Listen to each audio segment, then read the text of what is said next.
This is so much fun that we get to talk about it right after we've seen the film. Good evening, everybody, and thank you for being here. My name is Joshua Handler. I'm the co-founder and lead programmer for the Q&A agency, and it is such a pleasure to be here with Ace at Metrograph and to have Sabine Krayenbühl here to talk about My Architect. Thank you to Ace at Metrograph for having us here, and Sabine, it's just remarkable what you were able to accomplish. What was it like seeing this again? And now talking about it. Did you notice anything about your work that you didn't notice before? No, I mean, I'm seeing some sync, like where I was trying to cheat sync, that they don't work, or at least they don't work to me. But overall, and I was surprised about the amount of music. I think we really went all out with music. But it felt nostalgic. I mean, the film came out in 2003. It was a long project we worked on many years. I was involved from very early on when Nathaniel had just shot 2 scenes that he showed me, that we were working in the same office, making, you know, like not commercials, but promotional videos. You know, that was sort of like the bread and butter that you did in between making real films. And so yeah, I've followed the project from its very early stages. So it was a long time making it and then coming out, and now it's over 20 years. It's amazing looking at it now, 23 years after its release, because it really does have a timeless feel to it. I don't know what that's attributable to, but it hasn't aged. It feels, I assume, just as fresh as it did 23 years ago. Given the fact that you were on this project so early on, how did the shape of it change? How did Nathaniel's conception and your conception of it change as more footage came in, as he visited more sites? I would love to hear about how the shape of this evolved over the course of that period. Yes. So because also there's always a funding issue connected to also making the film, we decided to, after seeing those two scenes, in fact, only one of them is in the film, that's Philip Johnson, and there was a little scene he shot with his mother that ended up not being in it. But we decided that we were going to focus on one of the bigger buildings, which was SOG. And he went out there to shoot and shot many different scenes at SOG. And we put them together, and there was a scene with the scientist, and there was a scene with the son of Jonas Salk. And it was like a really great piece on its own, but we realized that the way that the film had to be is you couldn't have these immense stories around one place, and that really every place and every person could only be once appearing. And the idea of the journey started to crystallize, really. And that for Nathaniel to get to know his father was really to go to the different places that his father had built and where he really sort of became a presence. That was one thing that we decided, and that shaped sort of the editing of it, that we couldn't go back to the same building or to meet someone else in the same building, but it was really done like that. And the only place, and I don't know if anybody noticed, there's only one person that appears twice, got 2 scenes, and that is Nathaniel's mother. And he initially had the very first scene that didn't end up in it, but then we shot at the archives where she worked with him a lot and where they had all the beautiful drawings from the Kimball Art Museum. And then we felt like that he hadn't gotten it yet, and I really pushed him hard. I said, you got to do an interview with the mother. You haven't gotten there yet. You haven't gone all the way to really try to get to the bottom of the feelings that that the triangle feelings between you, your father, and your mother. So then there was this opportunity where we ended up shooting in Maine, several scenes, and he ended up going to the island and took a camera with him, and that was that interview that only, was the only person that happened to be in there twice. You said something interesting. You said that everybody and every location was used only once, and I think it was such a brilliant decision because it gives the film such a sense of forward momentum. We never feel like we're going back. We never feel like we don't get a sense of been there, done that. You constantly have this film moving forward, and that forward momentum, I think, is what makes this nearly 2-hour running time really fly. Although it was another technique that we came across, and this is, it's sort of in hindsight now, a lot of films use this, but we felt like we've discovered, like, I don't know, the treasure of Sierra Madre. When we when we came up with this idea, we had strung out everything. The film was now like all together more or less, except for the last scene, which we really knew we had to wait until the film had a very good shape for him to do the last scene, because there was one shot he was going to go there, and we had to sort of figure out what was he going to get there. But it was all strung together, and it's such a dense story, and it has so many layers, and at a certain point we got exhausted just watching it, like, the first 20 minutes, and we came up with this idea of the title cards and the chapters, and that was really what helped it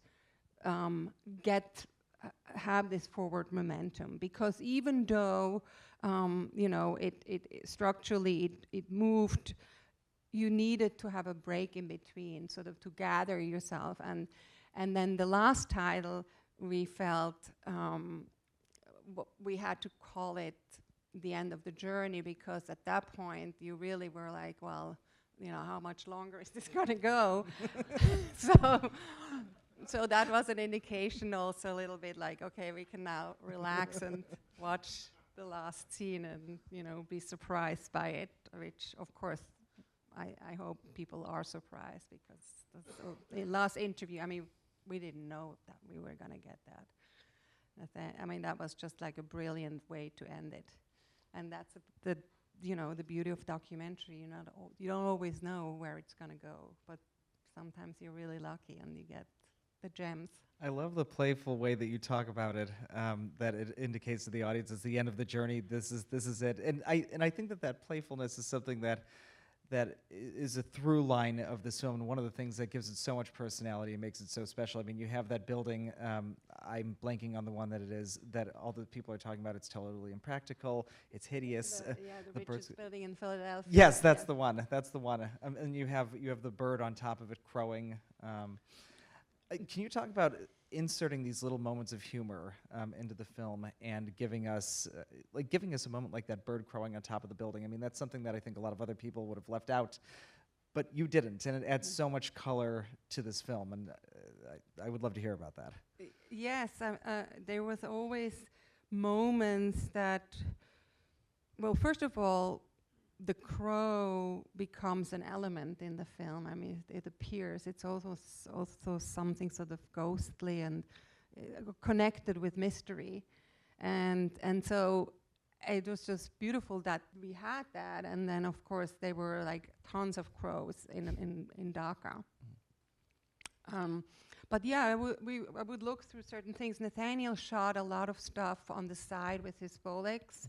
So there you see some scenes, like especially around around the more personal life with, leaves in the water, or sometimes I would add, that's less humorous, but also sort of pauses that are lyrical, that sort of take on from the weight of some of these moments and create a moment of lightness. But at the same time, there is a lot of lightness in the story, and each character had a sense of humor. It was, it was something that was also thematically so connected to the film, and whereas even Lucan had it. But one thing I wanted to mention that was also something that was an interesting discovery as we were editing. We had more films of Lucan talking, and there were a lot of interviews with him. Not that many, but enough.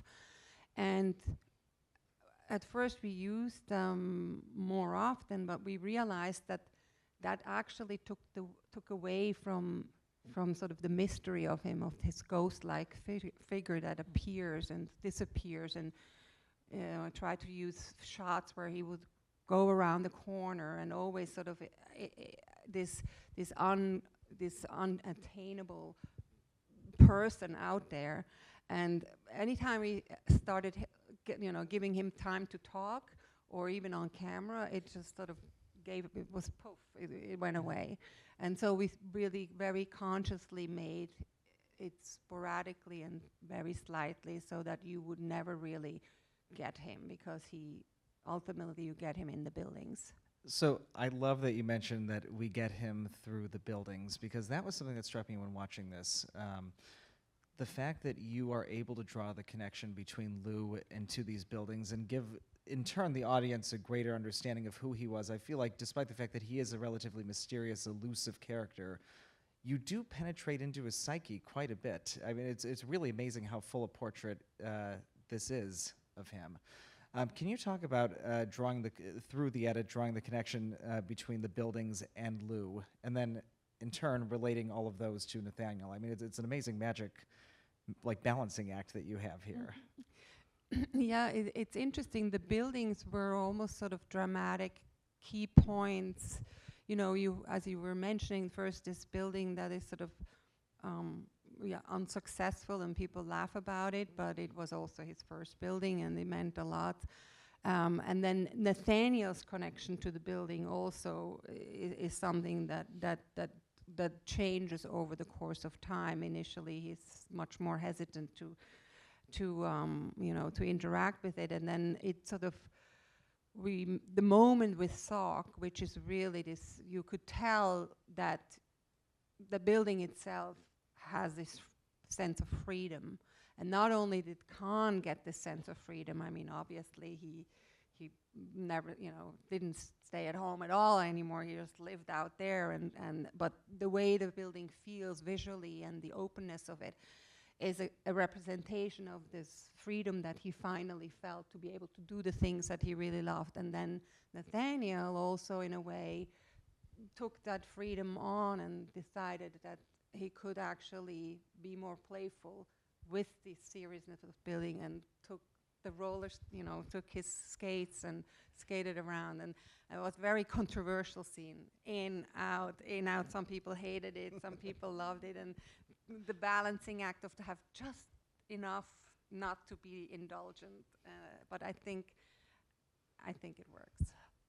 I was gonna say that is one of my favorite shots in the film. That one, and the kid going up and down the waterway at the Salk. Yeah, this was also something so funny. But in each building, like also in Bangladesh, you had kids. You had a little boy that interacted in some way or another. I mean, those were, again, chance moments. We didn't, it was not like we got a kid to stand in every, place. So that there were these moments that, like the birds, these are similar ideas of, and also the bird again is like this, representative of something that can fly off any moment, that is not, can't be caged.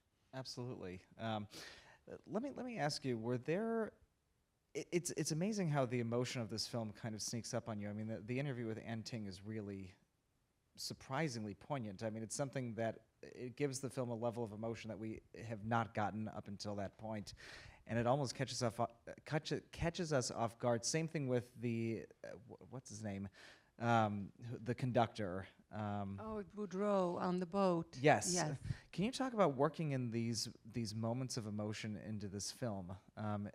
Did you intend to catch the audience off guard with them? Because it's amazing how surprising they are. No, I mean, I think we wanted to stay truthful to the way Nathaniel came upon them. I mean, they were, I think with Boudreaux, it was really something, I mean, yeah, he didn't want to tell him, but not because he expected something would happen or anything like that. He just, and he didn't even know that Boudreau had this close relationship. So, but there, what was interesting too was afterwards, Bob, our amazing DP, Bob Richmond, kept sticking with Boudreau a little bit, and Nathaniel had to get over, over the fact that, he just had his beautiful hug. And so Bob went down and was able to get a few more moments with Boudreau. I think,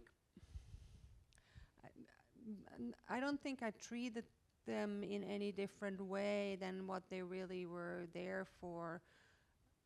I think, again, on a journey like that, surprises are part of it. Or like, I mean, the other big surprising scene is Cats, that he meets in the Union Station in Los Angeles, and that was a tricky scene because you could play it many different ways. You could make it like, okay, this guy, knows exactly what he's talking about, or you could play, this guy is full of shit, and but we were trying to keep it in a way where it was ambiguous, that ultimately you didn't know. I mean, he could have told the truth, he could have not. Did it matter? I mean, the surprising thing was that he said something about his own experience with his being a father. I mean, again, a surprise, a total surprise. You didn't know it was going to go that way. But in terms of sort of playing a scene and trying to get a kind of emotion out of it, that was more a very specific one where I remember we were, trying to shape it in a way that would keep it ambiguous. And I have to say, I think it speaks to how beautifully crafted this film is, both on your part and Nathaniel's, that these surprises do land for an audience. I mean, if it had been lesser hands, and if we were not as invested, I don't think these surprises, these more emotional moments, would have really landed. Yes, yeah, thank you. I know that we have a handful of minutes left, so I'd love to get to some questions from the audience. Do we have any audience questions? Raise your hand, I'll bring a mic. Yeah, great film. The first time I've seen it. I guess the biggest challenge of the movie, one of them, is mixing the archival footage and photos with the modern day filming that Nathaniel did. Can you talk about, like, when you were editing it, was that really hard to kind of get that in there and make it work together? To the work with the archival footage that we the found? the modern filming with the archival stuff, yeah. Well, it was, they became something that we always tried to find transitions in the shots that would bring us back into the present, and where they were,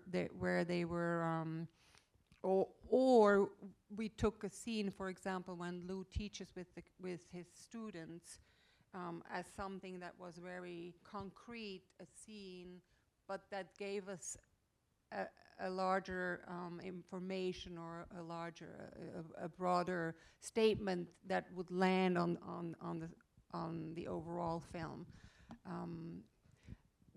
That was sort of how we worked with it. There is a little bit, how shall I say? There is a little anecdote about, like, when you work with footage and sort of how you place it. A lot of it is in my. From my point of view, or in the way I work, is also intuitively. So sometimes I don't know quite why I'm choosing something necessarily, but I feel it works.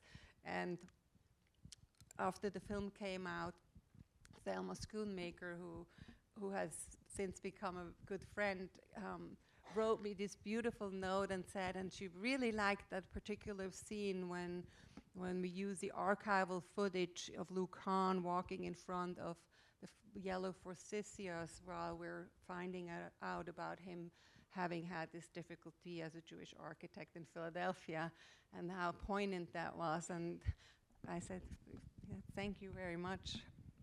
We didn't think of it that way, but it just happened to be there. So it's interesting how it works, like with how you choose footage, and how sometimes it's very decisive, and sometimes it's much more intuitive.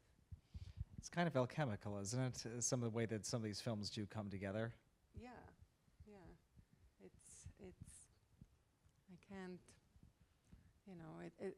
it's also working a lot with music and I think even though I felt this time around, wow, it's a lot of music, but the music was crucial in the making of this film. Obviously, we didn't have the score to work with, but we worked with music that was very similar. The walls, we used the Shostakovich walls, and then that translated into the walls that Vitorelli composed, and then we used Samuel Barber's Adagio for strings, and that became almost like the leitmotif and the big orchestral part, and we used a little bit of like accordion. I think it may have been even not Edith Piaf, but sort of French music, and that also worked it in. But working with music also often enough creates something that is much more intuitive than reasonably thought of. Absolutely, and the score gives this film such a grand scale in a way. Yeah. Who else from the audience has questions?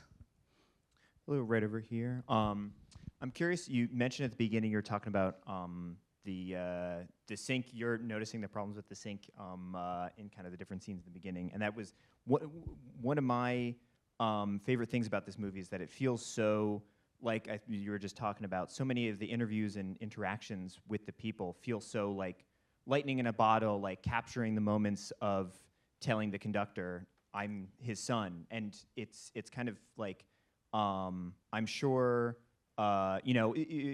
people on the field get a lot of credit for filming that, but then to craft that into a scene, to be able to edit that, I'm sure that there's a lot of interviews that came back where you had tons of footage, and then I'm sure there's some, like the guy at the train station, it was probably like, hey, you got me for 20 minutes, what's going on? Hey, I got my piece of paper, and you probably didn't have that much footage. So I'm curious if you can kind of talk about the different levels of coverage you got and kind of how challenging some scenes were to edit and how easy some scenes were to edit. I'm curious in terms of that.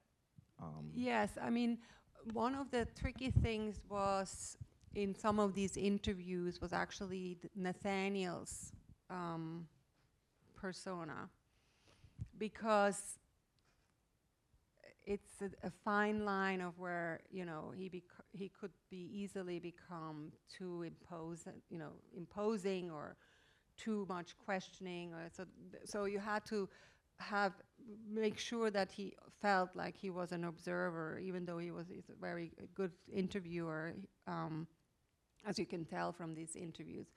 And then it's sometimes also like how you structure an interview. Obviously, that maybe the way it's originally over the course of an hour, it may have a totally different structure than the way that you actually put it together and how you started and how you ended. I mean, Jack McAllister's interview was much, much longer, and they had a lot of talking much more about the process and the working there. But for me, it was the moment, the key moment for me was when Jack says to Nathaniel, oh yeah, he spent all the Christmas with us. He was always, that to me is sort of like these moments where you now, from the perspective of the protagonist, Nathaniel Kahn, can really, feel that, feel for him or feel standing like in his position to sort of get that as a hit. And so those moments, obviously you have to place them and give them enough time to sit and land and not take away that, whatever the repercussions are of one statement or another.